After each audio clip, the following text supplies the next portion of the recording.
Living alone ಅಂತ ಅಂದ್ರೆ ಎಲ್ಲರೂ ಅನ್ಕೊಂಡಿರ್ತಾರೆ ಫ್ರೀಡಮ್ ಮತ್ತೆ ಓನ್ ಲೈಫ್ ಹಾಗೇನೆ ಪೀಸ್ ಸಿಗತ್ತೆ ಅಂತ. ಬಟ್ ಹಾನೆಸ್ಟ್ಲಿ ಗೈಸ್, ನೀವು ಮಂತ್ ಅಂಡ್ ಎಕ್ಸ್ಪೆಂಡಿಚರ್ ನ ನೋಡ್ತೀರಾ ಅಲ್ವಾ, ಅವಾಗೇನೆ ನಿಮ್ಗೆ ರಿಯಾಲಿಟಿ ಗೊತ್ತಾಗೋದು. ಅಂಡ್ ನಿಮ್ಗೆ ಅಲೋನ್ ಲೈಫ್ ನ ಲೀಡ್ ಮಾಡಕ್ಕೆ ಪಾಸಿಬಲ್ ಇದೆಯಾ, ಹಂಗೇನೆ ಅಫೋರ್ಡ್ ಮಾಡ್ಬೋದಾ, ಅದ್ರ ಜೊತೆಗೆ ಇದು ಜಸ್ಟ್ ಬರೀ ಸೋಷಿಯಲ್ ಮೀಡಿಯಾ ಇನ್ಫ್ಲೂಯೆನ್ಸ್ ಅಂತ ಪ್ರತಿಯೊಂದು ವಿಷಯನೂ ನಾನು ತಿಳಿಸ್ತಾ ಹೋಗ್ತೀನಿ. ನನ್ನ ರಿಯಲ್ ಎಕ್ಸ್ಪೆನ್ಸಸ್ ನ ನಾನು ಶೇರ್ ಮಾಡ್ತಾ ಇದ್ದೀನಿ ಇವತ್ತು ವಿಡಿಯೋದಲ್ಲಿ. ಈ ವಿಡಿಯೋನ ನೀವೇನಾದ್ರೂ ಕೊನೆ ತನಕ ನೋಡ್ತಿದ್ದೀರಾ ಅಂತಂದ್ರೆ ನಿಮ್ಗೆ at the end of this video you will have the clarity should I move out or not ಅಂತ ಹೇಳ್ಬಿಟ್ಟು ನಿಮಗೆ ಪಕ್ಕಾ ಗೊತ್ತಾಗತ್ತೆ ಈ ವಿಡಿಯೋ ಎಂಡ್ ಅಷ್ಟರಲ್ಲಿ.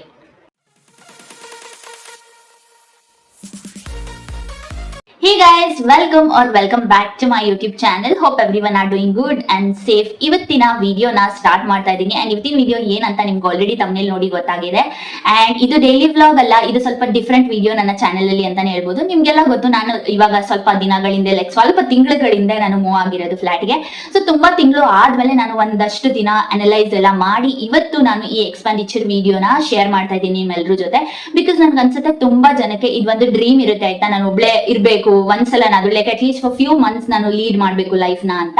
But at the same time ಅವ್ರಿಗೆ ಕಾನ್ಫಿಡೆನ್ಸ್ ಇರಲ್ಲ, ಇಲ್ಲ ಅಂತಂದ್ರೆ ಇದು ಯಾವ್ದ್ರ ಬಗ್ಗೆನೂ ಕ್ಲಾರಿಟಿ ಇರಲ್ಲ, ಹಾಗಾಗಿ ಪ್ರಾಬ್ಲಮ್ ಆಗತ್ತೆ ಅಂತ ಯೋಚನೆ ಮಾಡ್ಕೊಂಡು ಅವರು ನೆಕ್ಸ್ಟ್ ಸ್ಟೆಪ್ ನ ತಗೊಳ್ತಿರಲ್ಲ. ಹಾಗಾಗಿ ಲೈಕ್ ನೀವೇನಾದ್ರೂ ಈ ವಿಡಿಯೋನ ನೋಡ್ತಿದ್ದೀರಾ ಅಂದ್ರೆ definitely at the end of this video you will have the clear picture, ನಿಮ್ಗೆ ಎಷ್ಟು ಎಕ್ಸ್ಪೆಂಡಿಚರ್ ಆಗ್ಬೋದು ಏನು ಅಂತ. ಅಂಡ್ ನಿಮ್ಗೆ ಬೇಕಿದ್ರೆ ಇನ್ನ ತುಂಬಾ ವಿಡಿಯೋಸ್ ಬೇಕು ಅಂತ ಅಂದ್ರೆ 1 hour ಸೆಟಪ್ ಬಗ್ಗೆ ಮತ್ತೆ ಏನೇನೆಲ್ಲ ಎಸೆನ್ಷಿಯಲ್ಸ್ ಬೇಕು ಅದ್ರ ಬಗ್ಗೆ ಎಲ್ಲ ನಾನು ವಿಡಿಯೋನ ಮಾಡಿದ್ದೀನಿ. ಸೊ ಆ ವಿಡಿಯೋಸ್ ನಾನು ಬೇಕಿದ್ರೆ ಕಾರ್ಡ್ ಅಲ್ಲಿ ಟ್ಯಾಗ್ ಮಾಡಿರ್ತೀನಿ, ಇಲ್ಲಾಂದ್ರೆ ಡಿಸ್ಕ್ರಿಪ್ಷನ್ ಅಲ್ಲಿ ಕೊಟ್ಟಿರ್ತೀನಿ, ನೀವು ಹೋಗಿ ನೋಡಬಹುದು. ಆ ವಿಡಿಯೋ ಇಂದನೂ ಸಹ ನಿಮ್ಗೆ ಆದಷ್ಟು ಇನ್ಫಾರ್ಮೇಶನ್ ತಿಳಿಸ್ಕೊಡಕ್ಕೆ ಟ್ರೈ ಮಾಡಿದ್ದೀನಿ. ಸೊ ಐ ಹೋಪ್ ಆ ವಿಡಿಯೋಸ್ ಕೂಡ ಹೆಲ್ಪ್ಫುಲ್ ಆಗುತ್ತೆ. ಅಂಡ್ ಈ ವಿಡಿಯೋನ ನೀವು ಫಸ್ಟ್ ಟೈಮ್ ನೋಡ್ತಿದ್ದೀರಾ ಅಂತಂದ್ರೆ ಚಾನೆಲ್ ನ ಸಬ್ಸ್ಕ್ರೈಬ್ ಮಾಡ್ಕೊಂಡು ನೋಡಿ. ಬನ್ನಿ ಇವಾಗ ಮೇನ್ ಟಾಪಿಕ್ ಹೋಗೋಣ. ಸೊ ನಾನು ಪ್ರತಿಯೊಂದು ಎಕ್ಸ್ಪೆನ್ಸಸ್ ಶೇರ್ ಮಾಡ್ತಾ ಹೋಗ್ತೀನಿ, ಎಲ್ಲದನ್ನು ಡೀಟೇಲ್ಸ್ ನ ತಿಳಿಸ್ತೀನಿ ನಿಮ್ಗೆ. ಅಂಡ್ ಒನ್ ಮೇನ್ ಥಿಂಗ್ ಏನಂತಂದ್ರೆ ನಾನು ಸ್ಯಾಲರಿನ ಹೇಳಲ್ಲ ಆಯ್ತಾ, ಪ್ರತಿಯೊಂದು ಕ್ಯಾಟಗರಿನೂ ನಾನು ಹೇಳುವಾಗ ನಿಮ್ಗೆ ಬೇಸ್ಡ್ ಆನ್ ಮೈ ಸ್ಯಾಲರಿನೇ ಹೇಳೋದು. ಬಿಕಾಸ್ ನಾನು ಪರ್ಸೆಂಟೇಜ್ ಅಲ್ಲಿ ಹೇಳ್ತಾ ಇದ್ದೀನಿ ಪ್ರತಿಯೊಂದು ಎಕ್ಸ್ಪೆನ್ಸಸ್ ಸಹ, so that anyone can relate and no matter your income ಆಯ್ತಾ. ಸೊ ನಾನು ಪರ್ಸೆಂಟೇಜ್ ಅಲ್ಲಿ ಹೇಳೋದ್ರಿಂದ ನಿಮ್ಗೆ ಎಲ್ಲಾದ್ರೂ ಈಸಿ ಆಗ್ತಾ ಹೋಗ್ಬೋದು. ಅಂಡ್ ನಾನ್ ಈ ವಿಡಿಯೋನ ಯಾಕೆ ಮಾಡ್ತಿದ್ದೀನಿ ಗೊತ್ತಾ, ತುಂಬಾ ಜನಕ್ಕೆ ಇದೊಂದು ಡ್ರೀಮ್ ಆಗಿರುತ್ತೆ ಆಯ್ತಾ, ಒಬ್ರೇ ಹೋಗಿ ಇರ್ಬೇಕು, ನಾನೇ ಎಲ್ಲದನ್ನು ನೋಡ್ಕೊಳ್ಬೇಕು, ಇಂಡಿಪೆಂಡೆಂಟ್ ಆಗಿ ಸ್ವಲ್ಪ ದಿನ ಲೈಫ್ ಲೀಡ್ ಮಾಡ್ಬೇಕು ಅಂತ. ಬಟ್ ಎಲ್ಲೋ ಒಂದ್ ಕಡೆ ಅವ್ರಿಗೆ ಕಾನ್ಫಿಡೆನ್ಸ್ ಇರಲ್ಲ, ಇಲ್ಲ ಅಂತಂದ್ರೆ ನಾನೆಲ್ಲ ಮ್ಯಾನೇಜ್ ಮಾಡ್ಬೋದಾ ಅಂತ ಒಂದು ಬಿಗ್ ಕ್ವೆಶನ್ ಮಾರ್ಕ್ ಇರುತ್ತೆ. ಹಾಗಾಗಿ ತುಂಬಾ ಜನ ರೆಫ್ಯೂಸ್ ಮಾಡಿರ್ತಾರೆ. ಸೊ ಅಂತವ್ರಿಗೆ ಹೆಲ್ಪ್ ಆಗ್ಲಿ ಅಂತ ಹೇಳ್ಬಿಟ್ಟು ನಾನು ಈ ವಿಡಿಯೋ ಮುಖಾಂತರ ನನ್ನ ಎಕ್ಸ್ಪೆನ್ಸಸ್ ನ ಶೇರ್ ಮಾಡೋ ಮುಖಾಂತರ ನಿಮ್ಗೂ ಒಂದು ಐಡಿಯಾ ಬರುತ್ತೆ ಅಂತ ಹೇಳ್ಬಿಟ್ಟು ನಾನು ಪ್ರತಿಯೊಂದು ಡೀಟೇಲ್ಸ್ ಶೇರ್ ಮಾಡ್ತಾ ಹೋಗ್ತೀನಿ. If you are someone who is planning to move out and live alone, so this video will genuinely help you to decide whether it is possible for you. Also, can you live comfortably? Also, how much you might end up spending. So, ಈ 3 ವಿಷಯನೂ ನಿಮಗೆ ತಿಳಿತಾ ಹೋಗುತ್ತೆ. So, do watch the video until end. So ನನ್ನ life ಹೆಂಗಿದೆ ಗೊತ್ತಾ, ನಾನು ಇಲ್ಲಿಗೆ ಬಂದ್ಮೇಲೆ ಆಬ್ವಿಯಸ್ಲಿ ಲೈಕ್ ನನ್ಗೆ ಯಾವ ಟೈಮ್ ಬೇಕು ಆ ಟೈಮ್ ಮಲ್ಕೋಬಹುದು. ಸೊ ಇಂಡಿಪೆಂಡೆನ್ಸ್ ಇದೆ, ಫ್ರೀಡಮ್ ಇದೆ, ಎಲ್ಲ ಇದೆ. ಯಾವ ಟೈಮ್ಗಾದ್ರೂ ನಾನು ಕುಕ್ ಮಾಡ್ಬೋದು, ಯಾವ ಟೈಮ್ಗಾದ್ರೂ ನಾನು ಊಟ ಮಾಡ್ಬೋದು. ಸೊ ಇದೇ ಟೈಮ್ಗೆ ಹೋಗಿ ಆಚೆ ಊಟ ಮಾಡ್ಬೇಕು, ಇಲ್ಲ ಅಂತಂದ್ರೆ ಕಿಚನ್ಗೆ ಹೋಗಿ ಅಲ್ಲಿ ಊಟ ಮಾಡ್ಬೇಕು ಅನ್ನೋ ಏನು ಟೆನ್ಷನ್ಸ್ ಇಲ್ಲ. But at the same time ನನ್ನ ಬಿಲ್ಸ್ ನ ನಾನೇ ಪೇ ಮಾಡ್ಬೇಕು, ಗ್ರಾಸರೀಸ್ ನ ನಾನೇ ತರಬೇಕು, ಏನೇ ಒಂದು ಚಿಕ್ಕ ಪುಟ್ಟ ಕೆಲಸಗಳಿದೆ, ಕುಕಿಂಗ್ ಇದೆ ಅಂತಂದ್ರೂ ನಾನೇ ಮಾಡ್ಬೇಕು, ಕ್ಲೀನಿಂಗ್ ಇದೆ ಅಂತಂದ್ರೂ ನಾನೇ ಮಾಡ್ಬೇಕು. ಸೊ ಪ್ರತಿಯೊಂದು ಕೆಲಸನೂ ನಾನೇ ಮಾಡ್ಬೇಕು. ಸೊ ಇದಕ್ಕೆ ನಾನು ಆಲ್ರೆಡಿ ಅಡ್ಜಸ್ಟ್ ಆಗಿದ್ದೀನಿ. ಸೊ ನೀವು ಸಹ ಈ ತರಾನೇ ಅಡ್ಜಸ್ಟ್ ಆಗಿದ್ರೆ definitely it is possible. And responsibility ಕೂಡ ಜಾಸ್ತಿ ಆಗಿದೆ. Okay, let's come to the main part. ನಾವು ಏನೇನೆಲ್ಲ ಎಕ್ಸ್ಪೆನ್ಸಸ್ ನಾನು ಮಾಡ್ಸಿದ್ದೀನಿ ಅಂತ ಹೇಳ್ಬಿಟ್ಟು ನಾನು ಇಲ್ಲಿ ಡೈರಿನಲ್ಲಿ ನೋಟ್ ಮಾಡಿ ಇಟ್ಕೊಂಡಿದ್ದೀನಿ ಆಯ್ತಾ. ಸೊ ಬೇಸ್ಡ್ ಆನ್ ದಟ್ ನಾನು ನಿಮ್ಗೆ ಪ್ರತಿಯೊಂದನ್ನು ತಿಳಿಸ್ತಾ ಹೋಗ್ತೀನಿ. ಫಸ್ಟ್ ಒನ್ ಬಂದ್ಬಿಟ್ಟು ಬಿಗ್ಗೆಸ್ಟ್ ಎಕ್ಸ್ಪೆನ್ಸಸ್ ಅಂತ ಅಂದ್ರೆ ರೆಂಟ್.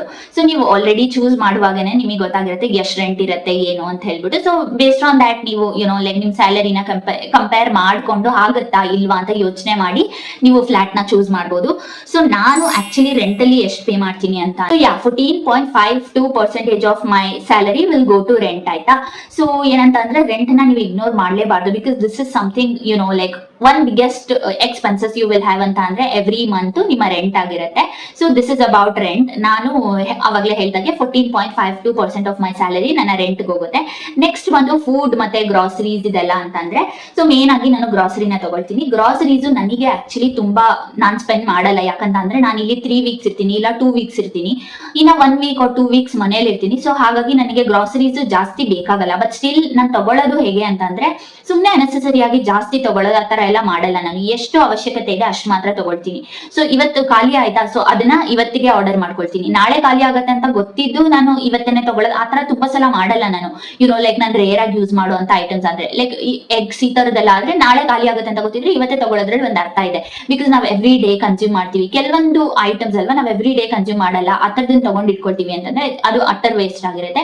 ಸೊ ಹಾಗಾಗಿ ನಾನು ಗ್ರಾಸರಿಗೆ ಎಷ್ಟು ಸ್ಪೆಂಡ್ ಮಾಡ್ತೀನಿ ಅಂತ ಹೇಳಿದ್ರೆ 3.23% ಆಫ್ ಮೈ ಸ್ಯಾಲರಿ ಆಯ್ತಾ. 3.23% ಆಫ್ ಮೈ ಸ್ಯಾಲರಿ ನನ್ನ ಗ್ರಾಸರೀಸಿಗೆ ಹೋಗುತ್ತೆ. ಸೊ ನೀವೇನಾದ್ರೂ ಇದನ್ನ ಕಂಟ್ರೋಲ್ ಮಾಡಿಲ್ಲ, ಸುಮ್ನೆ ಬೇಕಾಬಿಟ್ಟಿ ಮಾಡ್ತಿದ್ದೀನ ಅಂತಂದ್ರೆ ಆಬ್ವಿಯಸ್ಲಿ ಜಾಸ್ತಿ ಆಗುವಂತ ಚಾನ್ಸಸ್ ಕೂಡ ಇರುತ್ತೆ. ಮನೇಲಿ ಇದ್ರೇನು ನಾನು ಹೋಗಿ ತಗೊಂಡ್ ಬರ್ತೀನಿ. ಮಂತ್ಲಿ ಗ್ರಾಸರೀಸ್ ಅಂತ ಒಂದ್ ಲಿಸ್ಟ್ ಹಾಕೊಂಡು ಅದೇ ಲಿಸ್ಟ್ ಎವ್ರಿ ಮಂತ್ ಖಾಲಿ ಆಗಿದೆಯೋ ಬಿಟ್ಟಿದ್ಯೋ ಹೋಗೋಗಿ ತಗೋಬರೋದ್ ಮಾಡಿದ್ರೆ ಡೆಫಿನೆಟ್ಲಿ ಲೈಕ್ ಸುಮ್ನೆ ಅದು ಜಾಸ್ತಿ ಆಗ್ತಾ ಹೋಗುತ್ತೆ ಎಕ್ಸ್ಪೆನ್ಸಸ್ ನಿಮ್ಗೆ. ನೆಕ್ಸ್ಟ್ ಬಂದು ನನ್ನ ವೈಫೈ ಚಾರ್ಜಸ್ ಆಯ್ತಾ. ವೈಫೈ ಚಾರ್ಜಸ್ ನಾನು 1.13% ಆಫ್ ಮೈ ಸ್ಯಾಲರಿ ನಾನು ಪೇ ಮಾಡೋದು ಇಲ್ಲಿ. ಸೊ ಇಲ್ಲಿ ಆಕ್ಚುಲಿ ಮಂತ್ಲಿ ಪೇ ಮಾಡೋದು. ಒಂದೊಂದ್ಸಲ ಏನಾಗುತ್ತೆ ಅಂತಂದ್ರೆ ವೈಫೈ ನಾನು ಮನೇಲೂ ಇರುವಾಗ ಅಲ್ಲಿ ಇಲ್ಲಿ ಎರಡೂ ಪೇ ಮಾಡ್ಬೇಕು ಅಂತ ಅನ್ನುವಾಗ ಲೈಕ್ ಆಬ್ವಿಯಸ್ಲಿ ಜಾಸ್ತಿ ಆಗುತ್ತೆ. ಬಟ್ ನಾನು ಒಬ್ಳೆ ಇಲ್ಲಿ ಇರುವಾಗ ಅದನ್ನ ಮಾತ್ರ ಆಡ್ ಮಾಡಿ ಇಲ್ಲಿ ರೆಸ್ಟ್ ಆಗುತ್ತೆ ಅಂತ ಹೇಳ್ಬಿಟ್ಟು ಹೇಳ್ತಿದ್ದೀನಿ. ಬಿಕಾಸ್ ಒಂದಷ್ಟು ಮಿಸ್ಲೇನಿಯಸ್ ಎಲ್ಲ ಇರುತ್ತೆ. ನಾವು ಮನೆಗೇನೋ ಆರ್ಡರ್ ಮಾಡಿರ್ತೀವಿ, ಮನೆಗೇನೋ ತಗೊಂಡಿರ್ತೀವಿ. ಸೊ ಆ ತರದೂ ಕೂಡ ಇರುತ್ತೆ ಆಯ್ತಾ. ಅದೆಲ್ಲ ಇದ್ರಲ್ಲಿ ಇನ್ಕ್ಲೂಡ್ ಆಗಿರಲ್ಲ, ಓನ್ಲಿ ನನ್ನ ಎಕ್ಸ್ಪೆಂಡಿಚರ್ ಇನ್ಕ್ಲೂಡ್ ಆಗಿರತ್ತೆ. ಸೊ ಆಯ್ತಾ, ವೈಫೈ ಆಯ್ತು. ವೈಫೈ ಆದ್ಮೇಲೆ ನೆಕ್ಸ್ಟ್ ಒನ್ ಬಂದು ಶಾಪಿಂಗ್ ನಾನಂತೂ ಯೂಶಲ್ ಆಗಿ ಒಂದ್ ಸ್ವಲ್ಪ ಅದು ಇದು ಏನಾದ್ರೂ ಒಂದು ತಗೊಳ್ತಿರ್ತೀನಿ ಆಯ್ತಾ. ಸೊ ಶಾಪಿಂಗ್ ಅಲ್ಲಿ ನಾನು ನನ್ನ ಸ್ಕಿನ್ ಕೇರ್ ನ ಕೂಡ ಆಡ್ ಮಾಡಿದೀನಿ. ನನ್ನ ಸ್ಕಿನ್ ಕೇರ್ ನಾನು 2-3 ಮಂತ್ಸ್ ಒಂದ್ಸಲ ಪರ್ಚೇಸ್ ಮಾಡೋದು. ಸೊ 6.45% ಆಫ್ ಮೈ ಸ್ಯಾಲರಿ, 6.45% ಆಯ್ತಾ. ಸೊ ನಾನು ರೌಂಡ್ ಆಫ್ ಮಾಡ್ಬಿಟ್ಟು ಹೇಳ್ಬಿಡ್ಲಾ ಅಂತ. ಸೊ 6% ಅಂತ ಕನ್ಸಿಡರ್ ಮಾಡಿ. 6% ಆಫ್ ಮೈ ಸ್ಯಾಲರಿ ನನ್ನ ಶಾಪಿಂಗ್ ಮತ್ತೆ ನನ್ನ ಲೈಕ್ ನನ್ನ ಪರ್ಸನಲ್ ಕೇರ್ ಐಟಮ್ಸ್ ಆ ತರದಕ್ಕೆಲ್ಲ ಹೋಗುತ್ತೆ. ಸೊ ಇದು ಶಾಪಿಂಗ್ಗೆ. ನನ್ನ ಸ್ಕಿನ್ ಕೇರ್ ಏನಂತಂದ್ರೆ ಕೆಲವರು ತುಂಬಾ ಎಲ್ಲ ಲೈಕ್ ಮಾಸ್ಕ್ ಅದು ಇದು ಬಳಸೋರು ಇರ್ತೀರಾ ಅಂತಂದ್ರೆ ಡೆಫಿನೆಟ್ಲಿ ಅದು ಜಾಸ್ತಿ ಆಗತ್ತೆ. ಲೈಕ್ ಅದು ನಿಮ್ಮೇಲೆ ಕೂಡ ಡಿಪೆಂಡ್ ಆಗಿರುತ್ತೆ. ನಾನು ನನ್ನ ಎಕ್ಸ್ಪೆನ್ಸಸ್ ನ ಶೇರ್ ಮಾಡ್ತಿರೋದ್ರಿಂದ ಲೈಕ್ ನಂದು ಎಷ್ಟಾಗುತ್ತೆ ಅಷ್ಟು ಹೇಳ್ತಿದ್ದೀನಿ. ಇದನ್ನ ನೀವು ಸ್ವಲ್ಪ ನಿಮ್ದನ್ನ ಯೋಚನೆ ಮಾಡ್ಕೊಂಡು ಎಷ್ಟಾಗ್ಬೋದು ಅಂತ ಲೈಕ್ ಬೇಸ್ಡ್ ಆನ್ ದ್ಯಾಟ್ ನೀವು ಸ್ವಲ್ಪ ಥಿಂಕ್ ಮಾಡಿ. ಓಕೆ, ನೆಕ್ಸ್ಟ್ ಬಂದು ಟ್ರಾವೆಲಿಂಗ್ ಆಯ್ತಾ. ಟ್ರಾವೆಲಿಂಗ್ ಅಂತ ತಗೊಂಡ್ರೆ ನಾನು ಆಫೀಸ್ಗೆ ಹೋಗೋದು ಮತ್ತೆ ಮನೆಗೆ ಓಡಾಡೋದು ಇದಿಷ್ಟೇ ಆಗಿರುತ್ತೆ. ಇನ್ನು ಒಂದೊಂದ್ಸಲ ಎಲ್ಲಾದ್ರೂ ಆಚೆ ಹೋದ್ರೆ ವೀಕೆಂಡ್ ಅಲ್ಲಿ ಇಲ್ಲಿ ಹೋದ್ರೆ ಅದೊಂದ್ ಸ್ವಲ್ಪ ಇರುತ್ತೆ. ಆಕ್ಚುಲಿ ನನ್ಗೆ ಟ್ರಾವೆಲಿಂಗ್ ಗೆ ತುಂಬಾ ಎಕ್ಸ್ಪೆಂಡಿಚರ್ ಆಗಲ್ಲ. ಬಿಕಾಸ್ ನಾನು ಒಂದೊಂದ್ಸಲ ಆಫೀಸ್ ಕ್ಯಾಬ್ ನ ಪ್ರಿಫರ್ ಮಾಡ್ತೀನಿ ಅಂಡ್ ಒಂದೊಂದ್ಸಲ ಮೆಟ್ರೋದಲ್ಲಿ ಟ್ರಾವೆಲ್ ಮಾಡ್ತೀನಿ. ಹಾಗೆ ನಾವು ಆಫೀಸಿಗೆ ನಾನು ಹೋಗೋದು 2 days ಇಲ್ಲ 1 day ಇಲ್ಲ 2 days ಇನ್ ಅ ವೀಕ್ ನಾನು ಆಫೀಸ್ಗೆ ಹೋಗೋದ್ರಿಂದ ಸೊ ನನಗೆ ಎಕ್ಸ್ಪೆಂಡಿಚರ್ ಜಾಸ್ತಿ ಆಗಲ್ಲ. ಐ ಮೀನ್ ಟ್ರಾವೆಲಿಂಗ್ ಎಕ್ಸ್ಪೆಂಡಿಚರ್ ಜಾಸ್ತಿ ಆಗಲ್ಲ. ಸೊ ಲೈಕ್ ನಾನು ಅಪ್ರಾಕ್ಸಿಮೇಟ್ ಆಗಿ ತಗೊಂಡಿದ್ದೀನಿ ಇದನ್ನ. ಸೊ 1.61% ಆಫ್ ಮೈ ಸ್ಯಾಲರಿ ನನ್ನ ಟ್ರಾವೆಲಿಂಗ್ ಹೋಗುತ್ತೆ ಆಯ್ತಾ. ಸೊ ಲೈಕ್ ಇದನ್ನು ಏನಂತಂದ್ರೆ ನಾವು ಎವ್ರಿ ಡೇ ಟ್ರಾವೆಲ್ ಮಾಡ್ತೀವಿ ಆಫೀಸ್ಗೆ ಅಂತಂದ್ರೆ ಆಬ್ವಿಯಸ್ಲಿ ಜಾಸ್ತಿ ಆಗುತ್ತೆ. So depends on that you guys can decide.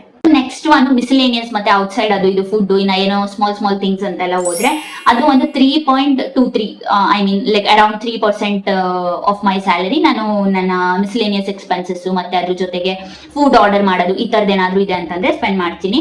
And like ಇದನ್ನು ಅಷ್ಟೇ ನಾವ್ ಎವ್ರಿ ಡೇ ಫುಡ್ ಆರ್ಡರ್ ಮಾಡ್ತಿದೀವಿ. ಪ್ರತಿಯೊಂದು ವಿಷಯನೂ ಅಷ್ಟೇ ನಾವ್ ಎವ್ರಿ ಡೇ ಅದನ್ನೇ ಮಾಡ್ತಿದೀವಿ ಅಂದ್ರೆ ಆಬ್ವಿಯಸ್ಲಿ ಜಾಸ್ತಿ ಆಗುತ್ತೆ. ಇಲ್ಲ ಅಂತಂದ್ರೆ ನಾವ್ ಇನ್ನ ಲೈಕ್ ನಾವ್ ಒಂದ್ ಸ್ವಲ್ಪ ಬುದ್ಧಿವಂತರ ತರ ಎಲ್ಲ ಮಾಡ್ತಿದೀವಿ ಅಂತಂದ್ರೆ ಡೆಫಿನೆಟ್ಲಿ ಇನ್ನ ಸ್ವಲ್ಪ ಕಡಿಮೆ ಕೂಡ ಮಾಡ್ಕೊಳ್ಬಹುದು. ಸೊ ನೆಕ್ಸ್ಟ್ ಒನ್ ಬಂದು ಮೊಬೈಲ್ ರೀಚಾರ್ಜ್ ಆಯ್ತಾ. ಮೊಬೈಲ್ ರೀಚಾರ್ಜ್ ಅಂತ ಬಂದಾಗ ನಾನು 2 months ಒಂದ್ಸಲ ಮಾಡೋದು. ಸೊ 2% ಅಂತಾನೆ ತಗೊಳ್ಳೋಣ. Okay, 2% of my salary mobile recharge ಹೋಗುತ್ತೆ. And at the same time ನನ್ನ ನಮ್ಮ ಅಪ್ಪಂಗೆ ಅಜ್ಜಿಗೆ ತರ ಎಲ್ಲ ರೀಚಾರ್ಜ್ ಮಾಡ್ತಾ ಇರ್ತೀನಿ.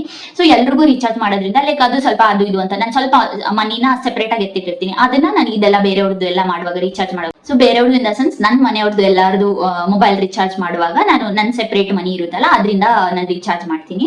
ಅಂಡ್ ನೆಕ್ಸ್ಟ್ ಒನ್ ಬಂದು ಡೆಂಟಲ್ ಅಪಾಯಿಂಟ್ಮೆಂಟ್ ಆಯ್ತಾ. ಡೆಂಟಲ್ ಅಪಾಯಿಂಟ್ಮೆಂಟ್ ಅಂತ ಬಂದಾಗ ನನ್ನ 1.6% ಅಂದ್ರೆ like around 2% of my salary dental ಅಪಾಯಿಂಟ್ಮೆಂಟ್ಗೆ ಎವ್ರಿ ಮಂತ್ ನಾನು ಹೋಗೋದ್ರಿಂದ ನಾನು ಪೇ ಮಾಡ್ಬೇಕಿದೆ. ಹಂಗೇನೆ ಒಂದೊಂದ್ ಮಂತ್ ಜಾಸ್ತಿ ಕೂಡ ಆಗತ್ತೆ, ಕಡಿಮೆ ಆಗೋ ಚಾನ್ಸಸ್ ಇಲ್ಲ. ಬಿಕಾಸ್ ಒಂದು ಫಿಕ್ಸ್ಡ್ ಪ್ರೈಸ್ ಇದೆ, ಅದು ನಾನು ಪೇ ಮಾಡ್ಲೇಬೇಕು. ಏನಾದ್ರು ಪ್ರಾಬ್ಲಮ್ ಆಗಿದೆ ಇಲ್ಲ ಅಂತಂದ್ರೆ ಏನೋ ಒಂದು ಮುರಿದು ಹಾಕೊಂಡ್ಬಿಟ್ಟಿದ್ದೀನಿ ಕ್ಲಿಪ್ನ ಅಂತಂದ್ರೆ ಅವಾಗ ಅದಕ್ಕೆ ನನ್ಗೆ ಎಕ್ಸ್ಟ್ರಾ ಚಾರ್ಜಸ್ ಮಾಡ್ತಾರೆ, ಅದನ್ನ ನಾನು ಪೇ ಮಾಡ್ಬೇಕಾಗುತ್ತೆ. ಅಪ್ರಾಕ್ಸಿಮೇಟ್ಲಿ 2% ಆಫ್ ಮೈ ಸ್ಯಾಲರಿ ನಾನು ಪೇ ಮಾಡ್ತೀನಿ. ಅದಕ್ಕಿಂತ ಜಾಸ್ತಿ ಆದ್ರೂ ಹೋಗ್ಬೋದು, ಕಡಿಮೆ ಅಂತೂ ಆಗಲ್ಲ. ಸೊ ಇದು ಒಂದು ಡೆಂಟಲ್ ಅಪಾಯಿಂಟ್ಮೆಂಟ್ ಆಯ್ತಾ. ಅಂಡ್ ನೆಕ್ಸ್ಟ್ ಒನ್ ಬಂದು ನನ್ನ credit card bill. So credit card ಬಿಲ್ಗೆ ನಾನು ಆಲ್ಮೋಸ್ಟ್ 3.2 ತಗೊಂಡಿದ್ದೀನಿ. ಅರೌಂಡ್ 3% ಆಫ್ ಮೈ ಸ್ಯಾಲರಿ ನನ್ನ ಕ್ರೆಡಿಟ್ ಕಾರ್ಡ್ ಬಿಲ್ ನ ಪೇ ಮಾಡ್ತೀನಿ. ಅಂಡ್ ಸಮ್ ಟೈಮ್ಸ್ ಇದು ನಾನು ಅಪ್ರಾಕ್ಸಿಮೇಟ್ ಆಗಿ ಅವರೇಜ್ ಬಜೆಟ್ ತಗೊಂಡಿದ್ದೀನಿ ಆಯ್ತಾ. ಸೊ ಅವರೇಜ್ ಬಜೆಟ್ ತಗೊಂಡು ಪರ್ಸೆಂಟೇಜ್ ಹಾಕಿರೋದು. ಬಿಕಾಸ್ ನನ್ನ ಕ್ರೆಡಿಟ್ ಕಾರ್ಡ್ ಬಿಲ್, ನನ್ನ ಹತ್ರ ಕ್ರೆಡಿಟ್ ಕಾರ್ಡ್ ಇರೋದ್ರಿಂದ ನಾನು ಎವ್ರಿ ಮಂತ್ ಅದನ್ನ ಪೇ ಮಾಡ್ತಿರ್ತೀನಿ, ಯೂಸ್ ಮಾಡ್ತೀನಿ, ಪೇ ಮಾಡ್ತೀನಿ. ಸೊ ಹಾಗಾಗಿ ಲೈಕ್ ಇಷ್ಟೇ ಅಂತ ಫಿಕ್ಸ್ಡ್ ಅಂತ ಇರಲ್ಲ. ಆಬ್ವಿಯಸ್ಲಿ ನಾನು ಹೆಂಗ್ ಯೂಸ್ ಮಾಡ್ತೀನಿ ಹಂಗೆ. ಸೊ ಒಂದ್ಸಲ 2,000 ಇರ್ತದೆ, ಒಂದ್ಸಲ 5,000 ಅಂತ ಸ್ಪೆಂಡ್ ಮಾಡಿರ್ತೀನಿ, ಒಂದ್ಸಲ 20,000 ಸ್ಪೆಂಡ್ ಮಾಡಿರ್ತೀನಿ. So based on that change ಆಗ್ತಾ ಇರತ್ತೆ. ಲೈಕ್ ಪರ್ಸೆಂಟೇಜ್ ಚೇಂಜ್ ಆಗುತ್ತೆ ಎವ್ರಿ ಮಂತ್. ಇದನ್ನು ಅಷ್ಟೇ ಫಿಕ್ಸ್ಡ್ ಅಂತ ಹೇಳಕ್ ಆಗಲ್ಲ, ಎವ್ರಿ ಮಂತ್ ಡಿಫರ್ ಆಗ್ತಾ ಇರುತ್ತೆ. ಸೊ ನೆಕ್ಸ್ಟ್ ಒನ್ ಬಂದು 48% of my salary will go to my savings ಆಯ್ತಾ. So savings in the sense like investments and chit funds and like schemes, gold schemes, ಈ ತರದೆಲ್ಲ. ಸೊ ಇದೆಲ್ಲ ಸೇರಿ ಆಲ್ಮೋಸ್ಟ್ 48% ಆಫ್ ಮೈ ಸ್ಯಾಲರಿ ಇದಕ್ಕೆಲ್ಲ ಹೋಗುತ್ತೆ. So ಅದನ್ನು ಅಷ್ಟೇ ನೀವು ಹೇಗೆ ಡಿಸೈಡ್ ಮಾಡ್ತೀರಾ, ನೀವು ಹೇಗೆ ಇನ್ವೆಸ್ಟ್ಮೆಂಟ್ಸ್ ನ ಪ್ಲಾನ್ ಮಾಡ್ತೀರಾ, ಅದ್ರ ಮೇಲೆ ಎಲ್ಲದನ್ನು ಡಿಸೈಡ್ ಆಗುತ್ತೆ. ಸೊ ನಾನು ಆಲ್ಮೋಸ್ಟ್ 50% ಮಾಡಕ್ಕೆ ಟ್ರೈ ಮಾಡ್ತೀನಿ ಸಮ್ಟೈಮ್ಸ್, ಬಟ್ ಇವಾಗ ಲೈಕ್ ಫಿಕ್ಸ್ಡ್ ಆಗಿರೋದು 48% ಆಫ್ ಮೈ ಸ್ಯಾಲರಿ ಲೈಕ್ ಹೋಗುತ್ತೆ ಎವ್ರಿ ಮಂತ್.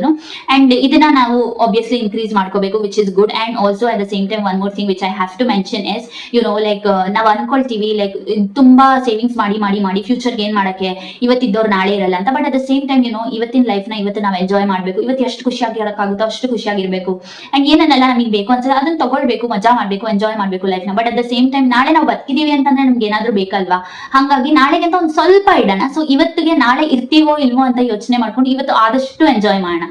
ಸೊ ಲೈಕ್ ನಾಳೆ ದಿನ ಸ್ವಲ್ಪ ಕಡಿಮೆನೆ ಥಿಂಕ್ ಮಾಡ್ಬಿಟ್ಟು ಸ್ವಲ್ಪ ಇಟ್ಕೊಂಡ್ರೆ ಆಯ್ತು ಅಂತ ಹೇಳಿ ನನ್ನ ಥಾಟ್ಸ್ ಆಯ್ತಾ. ಸೊ ಹಾಗಾಗಿ ನಾನು ಸೇವಿಂಗ್ಸ್ ಅಂತ ಹೇಳಿದ್ರೆ ಲೈಕ್ ನನ್ನ ಇನ್ವೆಸ್ಟ್ಮೆಂಟ್ಸ್ ಅದು ಇದು ಅಂತ ಒಂದು 48% ಅಲ್ಲೋಗತ್ತೆ. ಸೊ ನೆಕ್ಸ್ಟ್ ಇನ್ನ ಉಳಿದಿರೋದು 15% ಆಯ್ತಾ. 15% ಆಫ್ ಮೈ ಸ್ಯಾಲರಿ ನನ್ನ ಬ್ಯಾಂಕ್ ಅಕೌಂಟ್ ಅಲ್ಲಿ ಇರುತ್ತೆ. ಸೊ ಅದು ಯೂಶುವಲ್ ಆಗಿ ನನ್ಗೆ ಏನಾದ್ರು ಎಮರ್ಜೆನ್ಸಿ ಇದೆ, ಈ ತರ ಏನೋ ರೀಚಾರ್ಜ್ ಮಾಡ್ಬೇಕಿದೆ, ಇಲ್ಲ ಏನೋ ಮನೆಗೆ ಇನ್ನೇನೋಕೋಬೇಕಿದೆ, ಏನೋ ಒಂದು ಆರ್ಡರ್ ಮಾಡ್ಸಿದೀನಿ ಏನಾದ್ರು ಅಂತಂದ್ರೆ ಎಕ್ಸ್ಟ್ರಾ ಅಂತಂದ್ರೆ ಅದು ಆಗುತ್ತೆ. ಇಲ್ಲ ಅದ್ರಲ್ಲೂ ಒಂದೊಂದ್ ಸ್ವಲ್ಪ ಸೇವಿಂಗ್ಸ್ ಆಗುವಂತ ಚಾನ್ಸಸ್ ಕೂಡ ಇರುತ್ತೆ. ಅಂಡ್ ಇನ್ನೊಂದೇನಂತ ಅಂದ್ರೆ ಇನ್ನ ಫುಡ್ ಮತ್ತೆ ಆಚೆ ಎಲ್ಲ ಹೋಗಿ ತಿಂತೀವಲ್ವಾ ನಾವು ಇಲ್ಲಿರುವಾಗ, ಲೈಕ್ ಫ್ರೆಂಡ್ಸ್ ಜೊತೆ ವೀಕೆಂಡ್ ಎಲ್ಲ ಹೋದಾಗ ಅದೊಂದು ಸ್ವಲ್ಪ ಎಕ್ಸ್ಪೆನ್ಸಸ್ ಜಾಸ್ತಿನೇ ಇರುತ್ತೆ ಒಂದೊಂದ್ಸಲ. ಅದನ್ನ ನಾನು ಆಕ್ಚುಲಿ ಇನ್ಕ್ಲೂಡ್ ಮಾಡಿಲ್ಲ ಏನೂ ಜಾಸ್ತಿ, ಬಟ್ ಅದು ಸಮಟೈಮ್ಸ್ ಇರುತ್ತೆ. ಯಾಕಂತಂದ್ರೆ ಇಲ್ಲಿ ಬ್ಯಾಂಗ್ಳೂರಲ್ಲಿ like as far as I know, ನಾವೇನಾದ್ರೂ ರೆಸ್ಟೋ ಬಾರ್ ಅಲ್ಲಿ ಹೋಗ್ತೀವಿ ಅಂತಂದ್ರೆ ಪರ್ ಪರ್ಸನ್ 2,000 ಆದ್ರೂ ಬೇಕೇ ಬೇಕಾಗಿರುತ್ತೆ, 1,500 to 2,000.